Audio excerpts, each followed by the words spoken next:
Hi everyone and welcome back. We are joined today by Petr Drulák, former Deputy Foreign Minister of the Czech Republic and also former ambassador to France, who now works as a professor of international politics. So welcome to the program as the first time. Thank you for inviting me, Glenn. And you recently wrote an article with the title Human Rights Foreign Policy, Skeptical Perspective.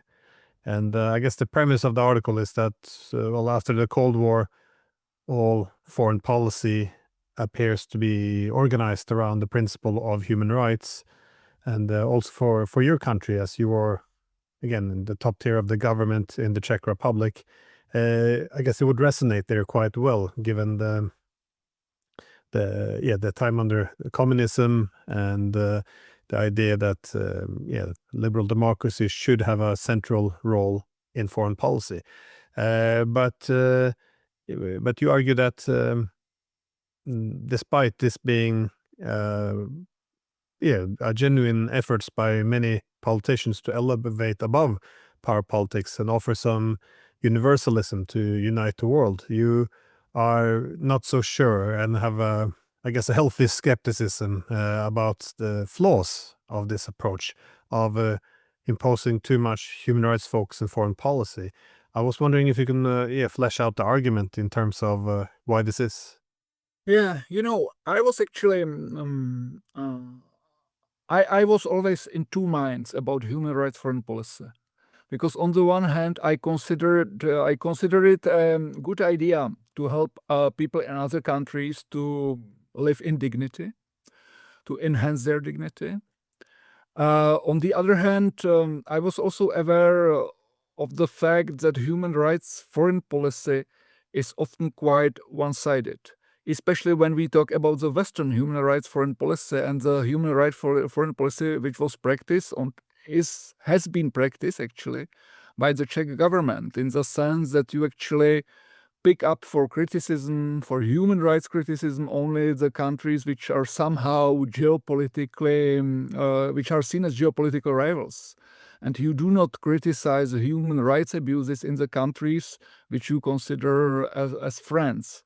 So I developed a concept of human rights foreign policy which would be more just, which would be more equal, in the sense that if we really care about human rights, we should also care about human rights of people who live in countries which we consider friendly, especially in democratic countries, because it's not only the case that human rights are the issue with regimes which are non-democratic. In many democratic regimes, there are human rights issues. I mean, in the last years, it's evident, but even 10, 20 years ago, it was evident. So that was my first take. The second take was actually that if we want to really help the people who live abroad and who may suffer, it's better to take a diplomatic approach to human rights, not this megaphone approach, not to speak with loudspeaker about human rights, about preaching, not preaching about human rights, but rather in a diplomatic way to talk with the government in a sort of in a sensitive manner with respect to their sovereignty. So that was the idea, basically. That was the idea how to remake the human rights foreign policy. The idea actually did not take off much. There was much public debate in the Czechia in 2014, 2015. But I encountered actually human rights, it's like a human rights complex. You have the complex of NGOs, media, and then foreign interest. I discovered actually that the human rights foreign policy is very much actually linked with the interest of United States. That was something which I have always been suspecting. But when I saw it in reality, I was actually amazed how the Czech human rights foreign policy is subordinated to the American geopolitical interest. Or to be more specific, to the interests of some parts of the American deep state.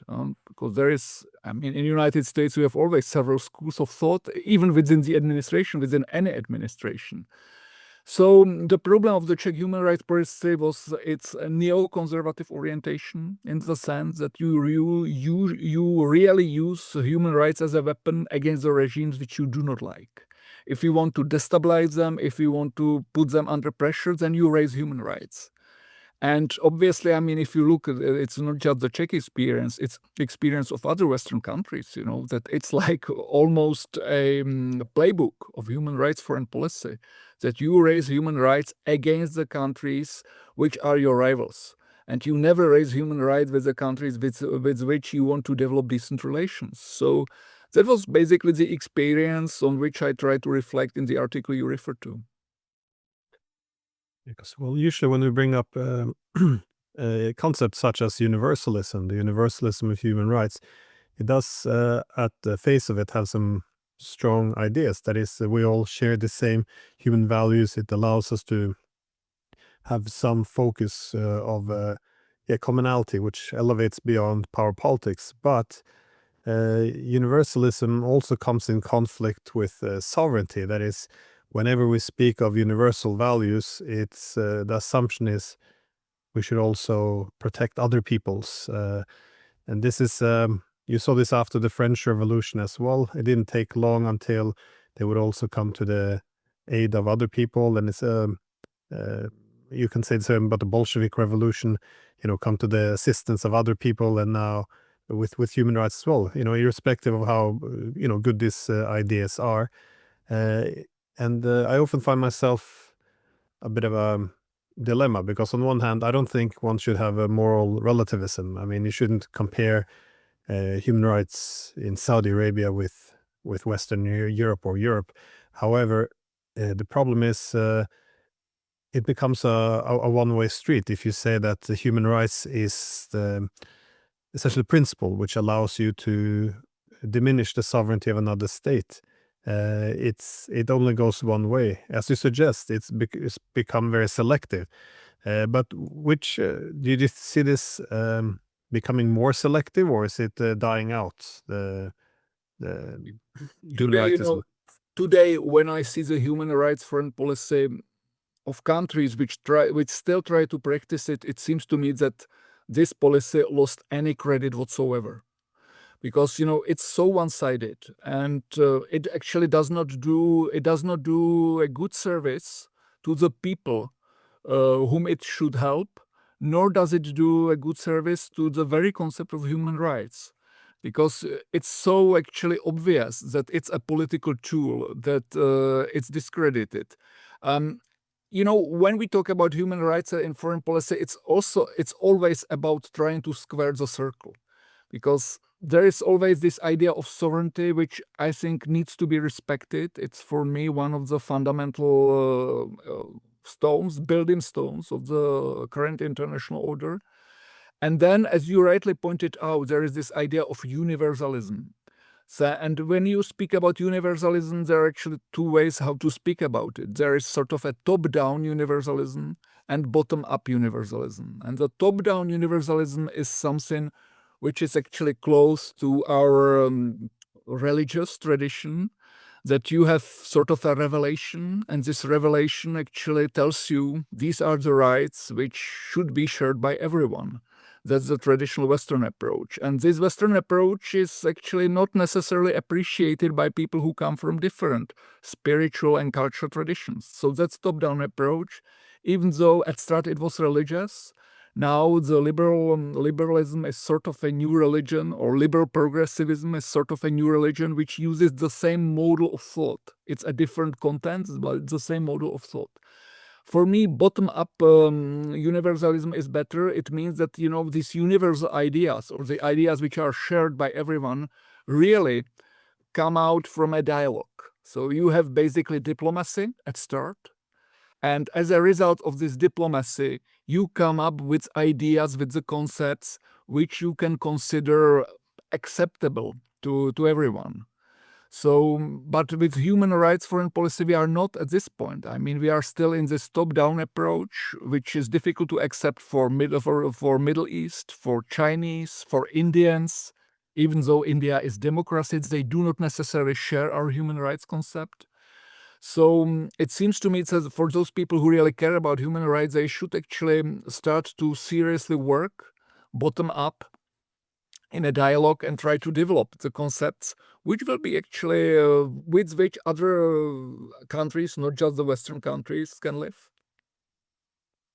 Yeah, I like that concept of not going bottom down, but bottom up, because if it is like a value or an idea which is shared, then you can build on this. The problem is I often look at this human rights focus. I look towards Britain in the 1990s when Tony Blair and his advisors, such as Robert Cooper, they begin to contest the whole principle of Westphalia. They talk about liberal internationalism. Cooper even writes a book about liberal empire.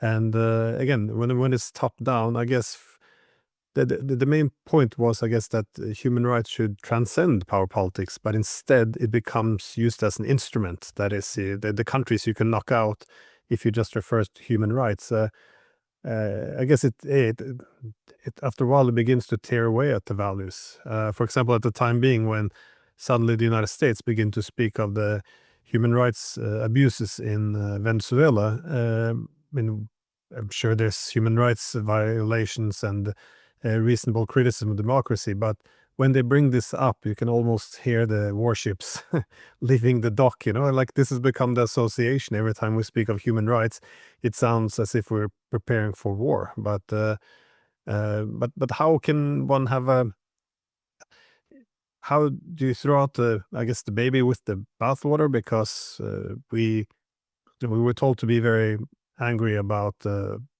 genocide in Xinjiang in China, but it doesn't really seem to be a genocide. In the other hand, there is an actual genocide, it seems, in Gaza, but this we should not care about. And the same as with Kosovo, they should have their independence because of the suffering, but in Crimea they should not. So it kind of always, this doesn't seem to be a set of rules. So is it just abandon it altogether? And because in the past we used to have security focus on the state, after the Cold War we began to say security should be focused on the individual.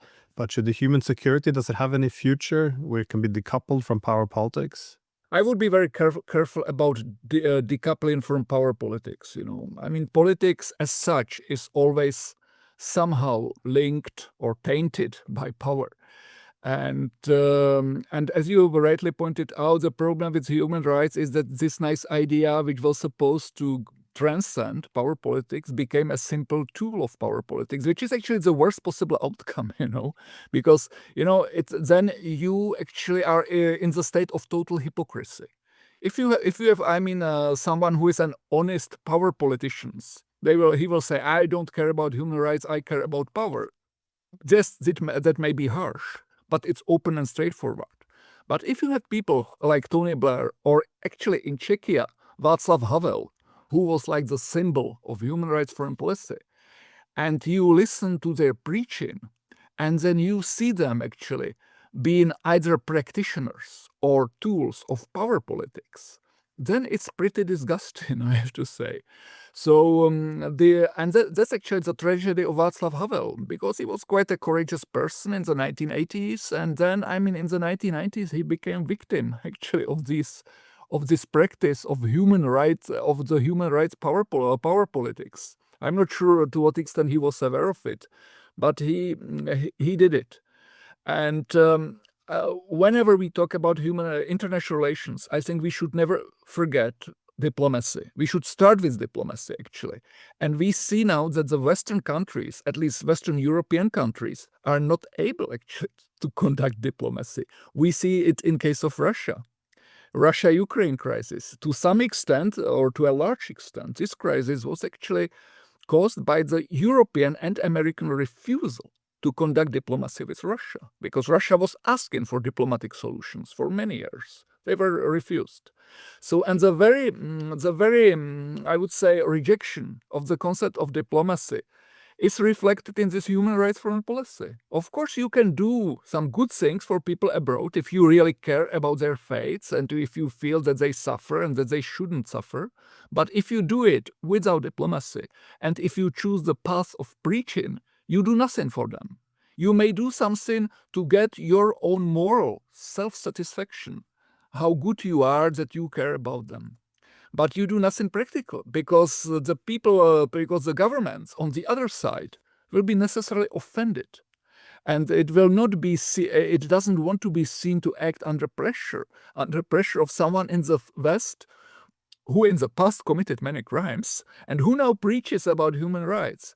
So for me, the starting point is always diplomacy. It's, whether we speak about the questions of war and peace, which was the traditional topic of international politics, or whether we speak about human rights, start with the diplomacy. And then you can do, I believe, you can do many sensible things. If you give up on diplomacy, then you can have war, or you can have Cold War or isolation, or the fact that your pleas, and the pleas may be reasonable, are ignored because you are seen as someone who is intrusive, who is hypocritical, and who actually doesn't want to, and who doesn't want to really improve the things. Yeah, from the academic literature, I thought it was fascinating that from the 1990s, they began to speak about the European Union and NATO as socializers. And it was a bit because of the experience in Central and Eastern Europe. That is, if the countries wanted to join the EU and NATO, they had to fulfill some criteria based on good governance. And then they embraced this idea, oh, we are socializers. But under this premise, there's no more. The diplomacy takes on a very different form because traditionally you have two states, they engage, they say, these are my interests, this is my interest, this is my security concern, our security concern, and then you can have some mutual understanding, you find a compromise, something that elevates the interest and security of both. But in the era of the liberal democratic socializers, we see often it takes on a subject-object or a teacher-student format where, as you said, when the case of Russia, for example, which they often seem to react to, is whenever the Europeans would come to them, it will always be as a civilizational teacher. That is, we come here to pass on our good civilization. And in this relationship, it's only acceptable with unilateral concessions because we do not have bad values and good values to find a middle point because everything is values. You always have to have one side adopting the one of the other. And this is a very difficult way to do diplomacy if you stop listening to the opponent and their only job is to accept what we put in front of them. And also if they resist, there's no room anymore for compromise because why would good make a compromise with evil? It's not supposed to be. I'm not sure. Do you see any other ways that diplomacy is undermined by this human rightism based on your experience as well from government? I mean, I think you quite correctly actually reminded us of the concept of socialization, because that's actually the very opposite of diplomacy. It's always hierarchical. Whenever you speak about socialization, you assume there is a community and someone who is outside of the community. And the community is the guardian of the values. And those who are actually about to enter are supposed to adopt these values. So it's not an equal partnership. And so from the 1990s, and that's actually the Central European experience from the 1990s on, that Central Europeans actually accepted this model of relationship with the EU and the NATO, socialization, in the sense that these are the clubs the Central Europeans wanted to belong, and the entry of the club is not really negotiated. It's actually not about negotiation, about diplomacy, it's about adaptation. The only thing you can negotiate about is actually about the speed with which you actually adopt all these norms. And it seems to me that the Western countries, Western European countries and United States actually adopted the same attitude to the rest of the world because they believed it will be like Central Europe. In Central Europe, actually, it worked to some extent in the 1990s. And then, after 20 years after these revolutions of 1990, you suddenly have people like Orban, who was actually at start, he was someone who was convinced that this socialization is okay. He was part of it. But then he grew fed up because in the 1990s, he believed, okay, we have to learn something, but then we will become equals and we will be treated as equals. And he discovered that the West will never treat him as equal.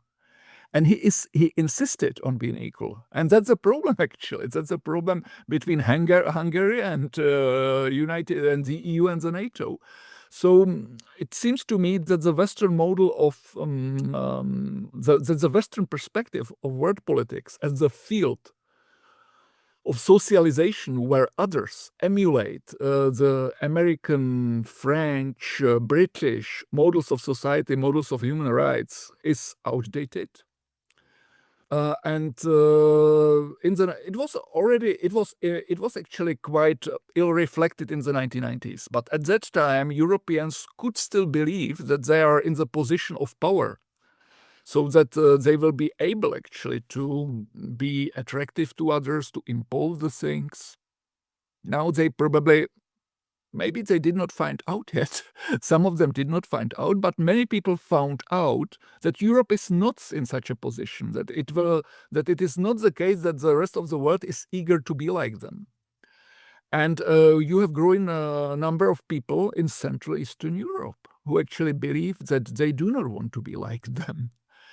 And in this respect, again, it seems to me that the only way out, or now the Western European is deadlocked somehow. They are deadlocked in Ukraine. They are deadlocked on many other issues. They are deadlocked on Green Deal. They are deadlocked in their relations with United States, with China. So if they want to get out of this deadlock, they need to rediscover diplomacy. It's actually quite strange because, we can consider that modern diplomacy, that Europe is a cradle of the modern diplomacy. I would not say of diplomacy as such, because of course we do have diplomatic experience from other continents and cultures. But the modern diplomacy, as we understand it, with the foreign ministries, ambassadors, permanent institutions, that's to some extent European invention. Now, Europe in the past 20 years or maybe 30 years did its best to forget about it. So maybe that we still have a glimmer of hope that Europe is able to rediscover it, to return to it. If not, it's quite easy, because if Europeans are not able to do it, then they are actually doomed to be in the position of irrelevance, subordination, because they don't have resources. They don't have actually material resources to make their voice as valid as they would imagine. The only way out would be skillful diplomacy. I still believe that Europeans should be up to the task. But of course, if you look at the current European representatives who are actually speaking on behalf of Germany, France, UK, the Brussels institutions, you don't see much hope. On the other hand, you have people again like Orbán, some people in Poland, in Slovakia, in other countries. So in this respect, if these people help the rediscovery of diplomacy, it will be good for human rights foreign policy, which will be less intrusive, which could be respected by others, but it will be also good for the even more important question of war and peace in Europe. Yeah, no, I think I read a book, or at least a chapter written by the former or the current central bank chief of Hungary, and he was making the same point, that is, in the 90s, America and Western Europe was the only game in town, so you kind of had to fall in line. But also there was the idea that these are good forms of governance to reform. But then, of course, you would never actually graduate from this socialization school, because then you have to be an equal.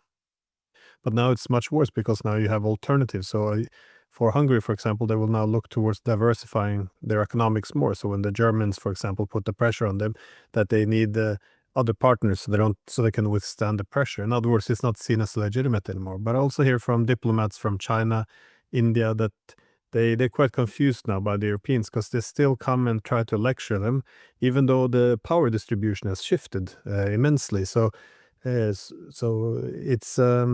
I think, as you said, there's a need to rediscover diplomacy. I think, what probably Europe needs is a strong clash with reality. Unfortunately, it may take long, it may take still years, because, people like yourself and others, people you invite to your dialogues, are clearly aware of it. But the European leaders are still, in the playbook of being like those who are highly regarded by the rest of the world, who are listened to, who are expected to be the moral who are expected to be role models. It's no longer the case, and still, I would say there is still a possibility to make some sort of reflection. But if not, the reality will prevail. We do have historical examples because, especially in Central Europe or in China, these were the countries, Central Eastern Europe and China, who experienced in the second half of the 20th century very inhuman and brutal experiments, ideological experiments which were totally divorced from reality. I mean, the Cultural Revolution, the Great Leap Forward, or the socialist experiments in the economy in Eastern Europe. I mean, Czechoslovakia was actually badly damaged by these things in the 50s, in the 60s. And since then, it seems to me that this part of the world has developed, at least, developed some sense of reality, that you should not go against reality, or you shouldn't go against it too much. And when we see actually now the Western Europe, what the Germans, French, the British are preaching, or what the Biden administration did, it's so much linked actually with these dangerous experiments of the second half of the 20th century, which we experienced, that we say clear no. However, this voice is still quite weak. And even in Central Europe, you have many people who actually make their bets on the West, saying, well, they are still quite rich. It will be good for my career, for my business, for my money, if I'm on the same side with them. And maybe it will be doomed in 20 years, which means that I have 15 years of opportunity to grow rich, to grow influential. So that's the way. Still, again, it seems to me that it's still possible actually to make some change that hopefully it's not completely irreversible what Europe is doing. But if you say that Chinese are confused by what Europe is doing, it's no surprise, because they were taught very hard lesson in the 60s, 70s about ideological experiments, and since then they are very actually pragmatic and rational. And this pragmatic and rational policy is also policy which I see actually with Putin. And when they see Europe, which they actually consider to be always a beacon of reason, rationality, enlightenment, etc., and they see the extremist ideological positions, which are totally divorced from reality and which are defended by the top leaders of Europe, they must be confused. They must be confused. Actually, I am confused too, because, as yourself, I teach international relations. And when these people talk about Ukraine, it seemed to me as if they never heard about the security dilemma, which is actually taught in the first semester of IR courses. So yeah, and the human rights foreign policy, unfortunately, is part of it, because it's part of this ideological delusion which the West actually became victim to. I did want to ask you how you see Ukraine fit in there, because you're right with this. I think the security dilemma is it should be the first approach. That is, whenever you study international relations. Well, usually I would. This is how I would open up teaching the course. Is the premise for all political theories is that essentially the Westphalian reality, that there's no international central authority. All states compete for security. In this competition,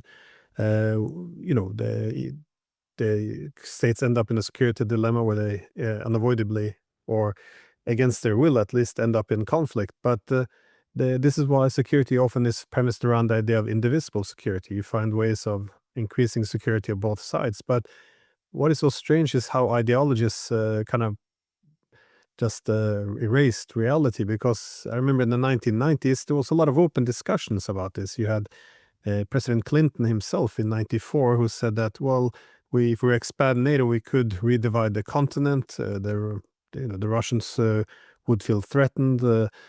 We had the ambassadors, top diplomats, different politicians. You had CIA directors, all essentially recognizing that, this could be a huge problem if a security is organized around an expanding military alliance, this ends up one side enhancing its security at the expense of other. But then came, I guess, the ideological part, where they say, well, NATO is a source for democracy and stability, so actually Russia should welcome it.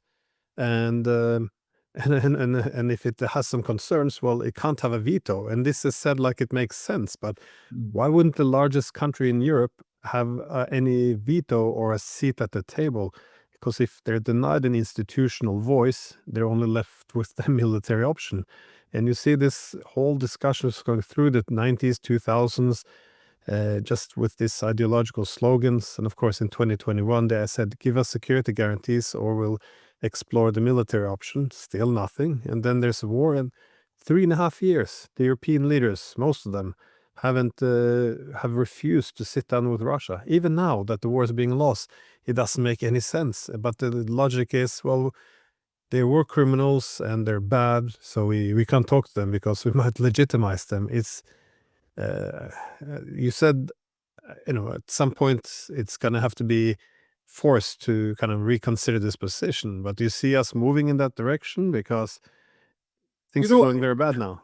If you look at these experiments which Europeans have been doing in the past few years, it's Ukrainian experiment, it's a Green Deal experiment, which is actually very dangerous. I mean, Ukrainian experiment is very dangerous from the point of military security, because, I mean, this escalation or this steady drive to escalation which comes from Europe is bad, and it can really get out of control. It can get out of hand. That can happen. That's why I say it's dangerous.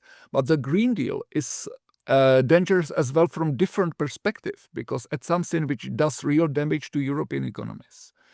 So my expectation would be that people at some point start to rise.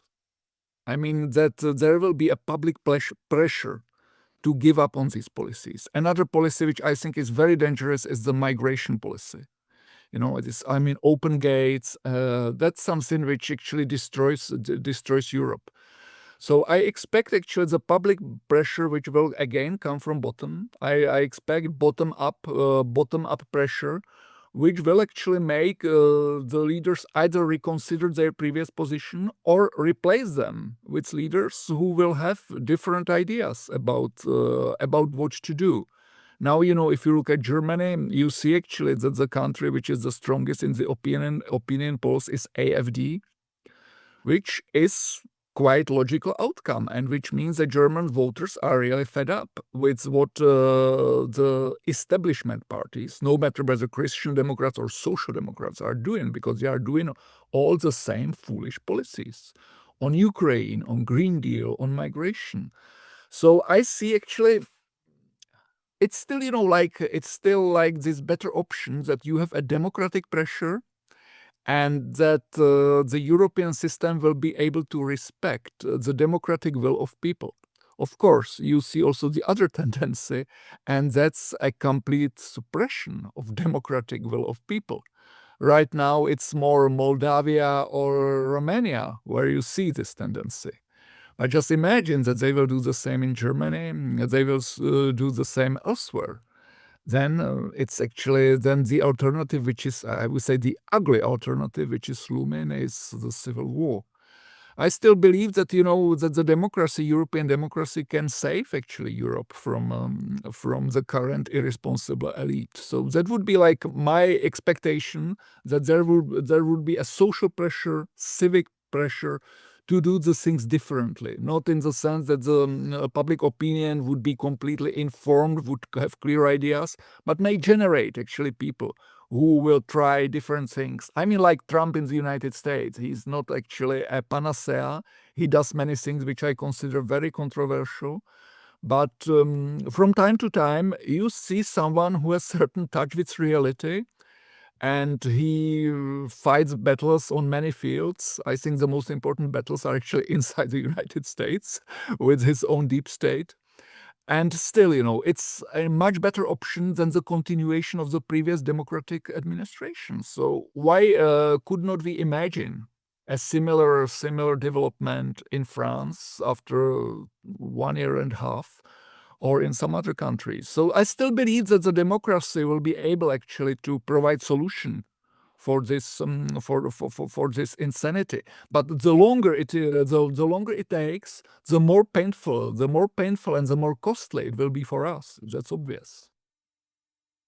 This is the problem, though, that whenever you have ideology or this morality infused into politics, it also has an effect of making everything black and white. It first of all, it distracts from national interest because if it doesn't conform, then you essentially can't pursue it. I mean, I look at the Germans saying, well, if they want to survive their economy, they should gain some access to cheap energy, but that's considered to be pro-Russian in Germany, so you can't do it. I heard the same in Georgia, by the way, where they all recognize, yeah, if we try to join NATO, Russia will probably crush us, but they can't say, okay, we're going to walk away from this because that's considered to be pro-Russian. So they still have to say that they want NATO, and you kind of get to force people into a position where they can't discuss more rationally the alternatives accessible. As you said, migration I think is a good example too, because you take an issue with migration which has plus and negatives, but then it's reduced to either you're tolerant or you're a bigot. And the same with the gender ideology. Either you support gay marriage or say that a man can have children, or a woman has a penis, or whatever, and then otherwise you hate the LGBT people. Or with the green the green shift, you have either you embrace it or you're a climate change denier, and it's the same in foreign policy. Either you support the humanitarian interventionism or the human rights wars, or you don't care about the suffering of other people. And so we end up in this weird situation like we have in Ukraine, where everyone have to chant, "We stand by Ukraine," even though, a vast majority of Ukrainians want an end to the war. So it's very strange to me, but it's consensus based on banning dissent, or shaming it at least. So I mean, you have the techniques which they use are actually much more subtle than the techniques which were used by the previous regimes in Central Europe. Because, in the 70s, 80s, there was actually a clear control of information. There were those things which could not be said, and but even those regimes actually declared themselves democratic. They would never say that they are undemocratic. They say actually they are more democratic than the Western societies.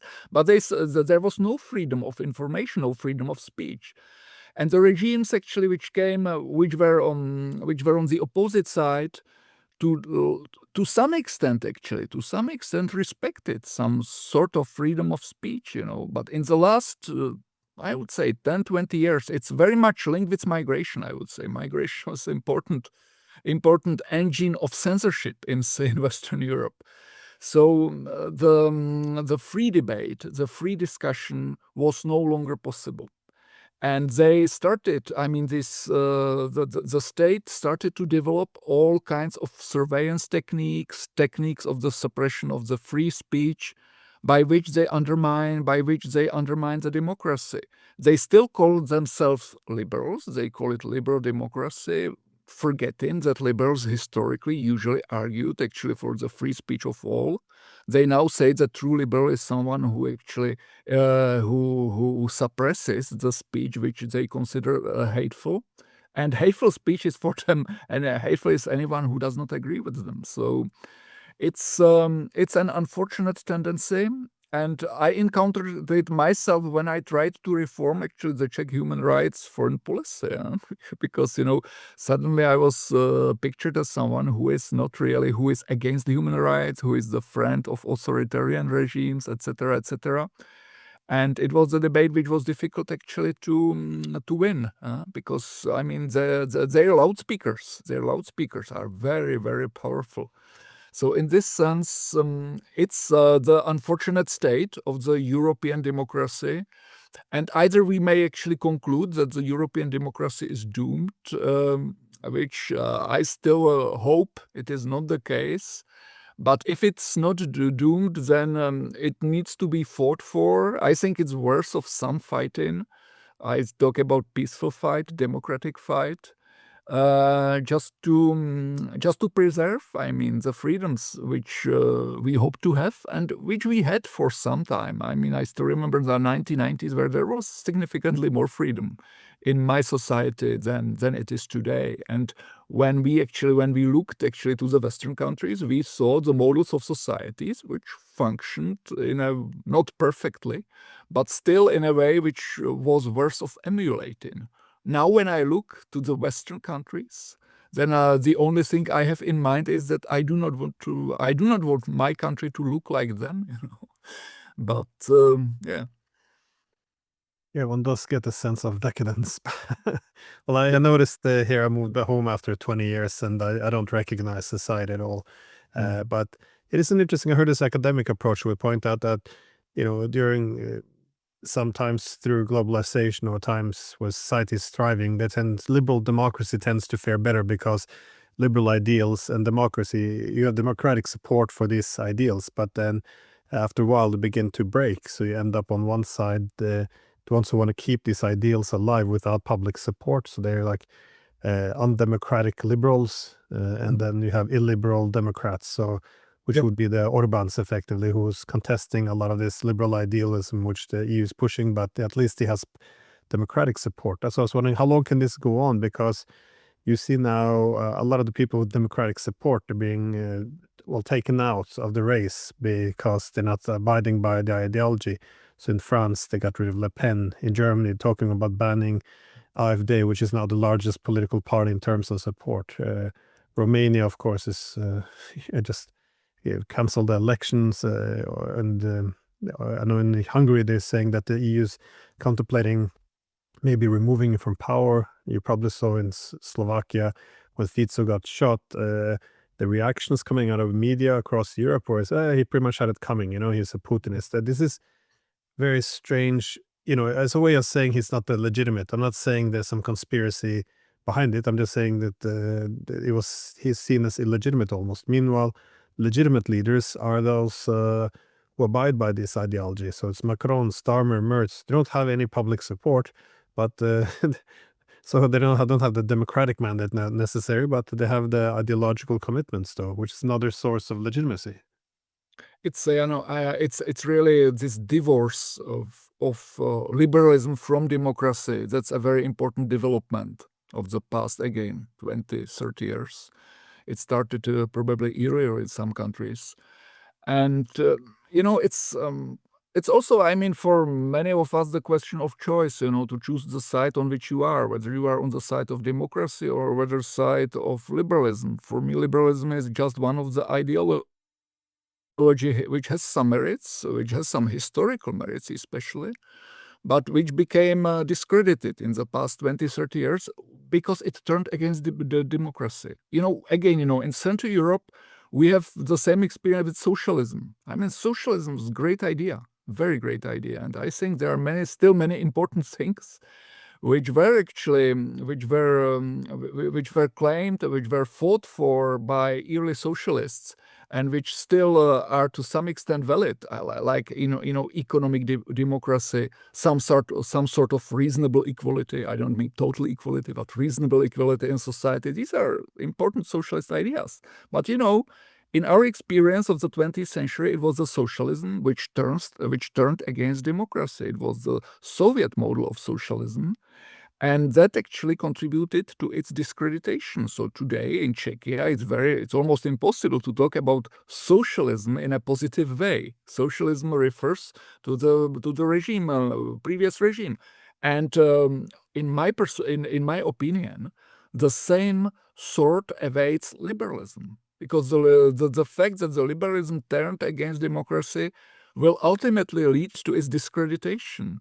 So we are on the verge of different regimes.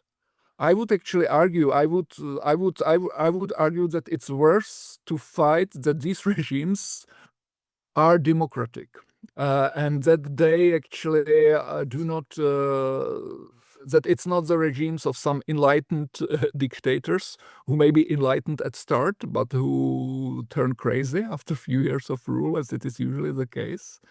But it's a real scenario. It's a real scenario because we see actually if you discredit these very ideas of liberty, free speech, you associate it with bad liberals who actually did so many bad things, then the future may be quite dangerous. Again, like with the human rights, the human rights that starts is a good idea. It's actually difficult to say that it's a horrific idea. But in the hands of foreign policy practitioners in the United States, in Prague, but also in Stockholm and in the UK, it turned into a cynical power political tool, which today actually on the international stage has no currency at all, because it's seen as the means of Western intrusion. And unfortunately, it is just a tool of Western intrusion, because those who want to seriously protect human rights would use different methods than this preaching, which gives them moral self-satisfaction.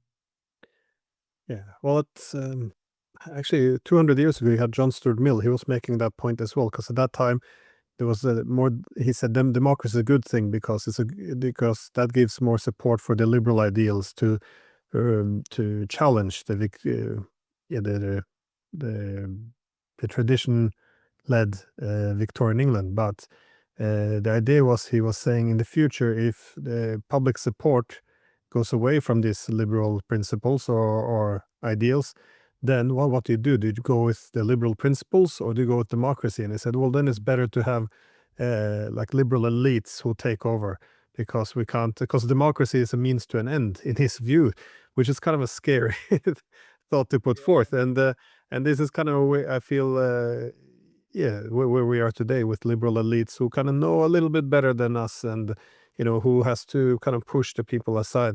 But in the beginning, you mentioned the issue of civil society and the NGOs.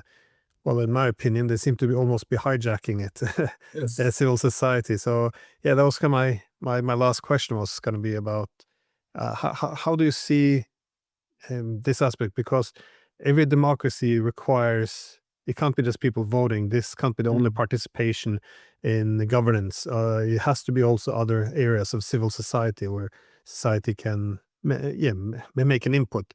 But it's been this development over the past years where civil society is to be represented by so-called non-governmental organizations. But we do see that these so-called non-governmental organizations are increasingly actually governmental. They are financed by governments. They are led by people linked to governments, and not only domestically, but they go abroad as well. I was wondering how you see this in the context of your article.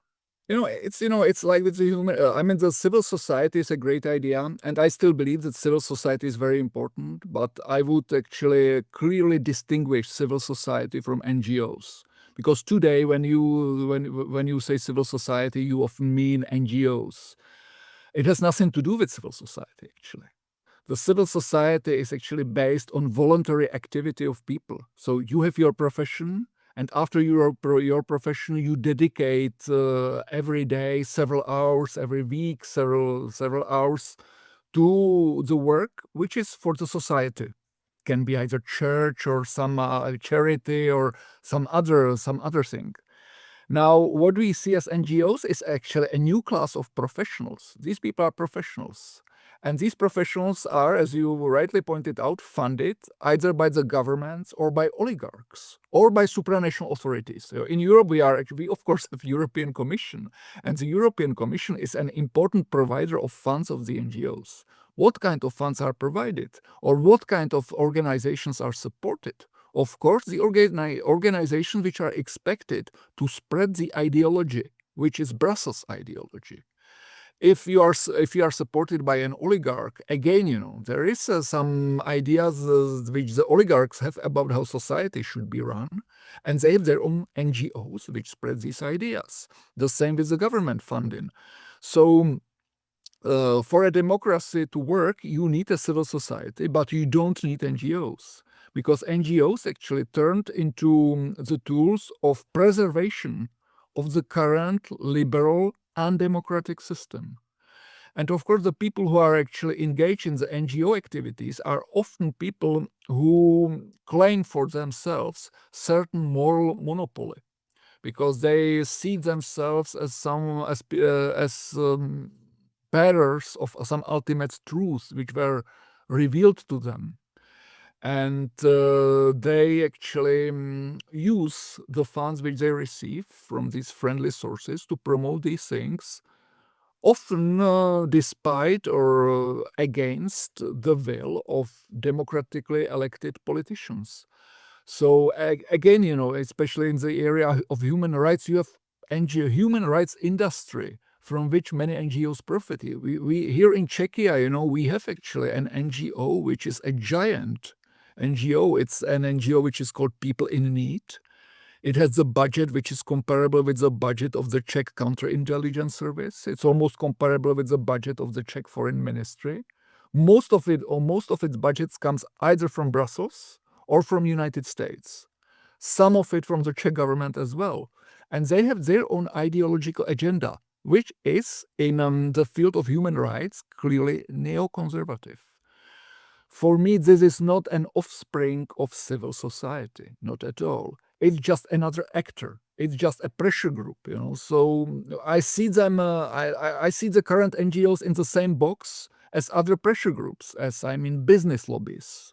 So yes, they are part of this democratic exchange, but they can hardly claim any moral high ground. They are just different kind of professionals which have their own agenda. This agenda is often not shared by the mainstream of society, by the social majority. And they try actually to impose this agenda on the society despite the society. And they use moral arguments actually to blackmail others, like talking about human rights, talking about other things. So, if it's still kept in the national realm, if you have like local people who support it, then you may say, okay, it's part of the society, part of the democratic expression. So it's part of the game. In small countries, like most Central European countries, the problem arises that many of these NGOs are, as our big NGOs, funded from abroad. They are funded by Brussels.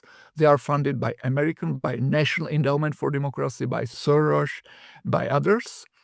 And it means now that your democracy is then shaped by these forces, from these outside forces. So I'm always supportive of anyone who tries to impose some sort of legal clarity on the funding of these NGOs, as Georgians did last year, and they actually harvested a lot of hate in Brussels, as Hungarians are trying to do, as Slovaks would like to do. There are some Czech parties who would like to actually to come with this law of bringing more transparency into funding of the NGOs.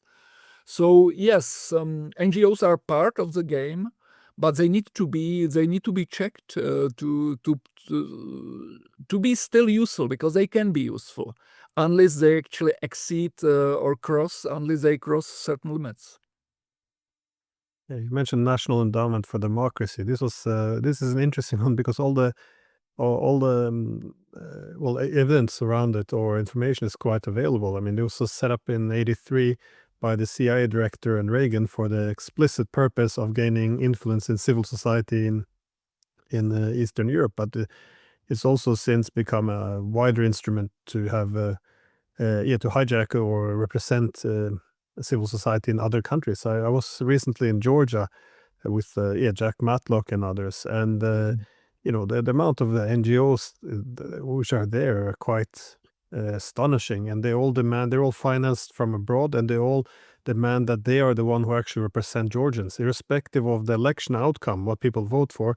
They are the real ones, and if they're ignored, they can stage protests, and this is again who the real Georgians are apparently. And even at this conference, the prime minister attended, and he saw this as an effort for toppling the government to use Georgia as a tool in the war on Russia, and it's kind of fascinating. We actually have them in this country as well. They're financing one of our NGOs, the Norwegian Helsinki Community. So they're financed by our government. the American government, the National Endowment for Democracy, which is like a CIA front, and Soros. And it's quite fascinating because, I'm quite critical of the role of NGOs, and they respond by saying, well, we're a democratic institution. So they send letters to my university to have me fired. They cancel my talks when I speak around the country. It's incredible. It's it is incredible. incredible. I heard about actually your encounters with the Helsinki Committee. Again, the Helsinki Committee is such a noble idea. This idea of Helsinki of the 1970s. I love Helsinki Accords of 1975. For me, this is the recipe for how we can save Europe. For them. It's a noble idea, But in the current system, again, if you want peace, then you are sort of denigrated as someone who is sort of a warmonger. If you want really human dignity, then you are, I don't know what. They have all kinds of labels, and it's a real industry. It's a real industry, and in small countries like Georgia, but even in Czechia, I don't speak about Moldavia. They are very, very powerful. They are very powerful. And they are words of resistance. They are words, and then that's why actually I always support people like Fico or in Slovakia or Orban in Hungary, because they are actually courageous enough to challenge them and to fight them. They know they do not win. They do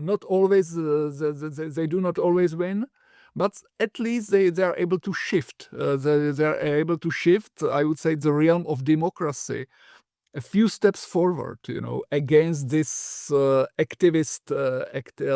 activist who have nothing to do with democracy. I agree. Also these days when then the consensus, and I think there's a bit too much solidarity, to be honest. We need some competing voices and dissent. I think that would be healthy. So anyways, thank you so much for your time. I think we went a bit over time there. So thank you. I appreciate both your academic view on this as well as your background as a practitioner who actually sat in the top tier of the Czech government and saw these things firsthand. So it's fascinating. Now I'm an public outcast here, just to be so that our actually viewers are informed. I'm not part of the government anymore, and I'm sort of at the same outcast as you in Norway. So you do a great job. Thank you very much for inviting me. Thank you.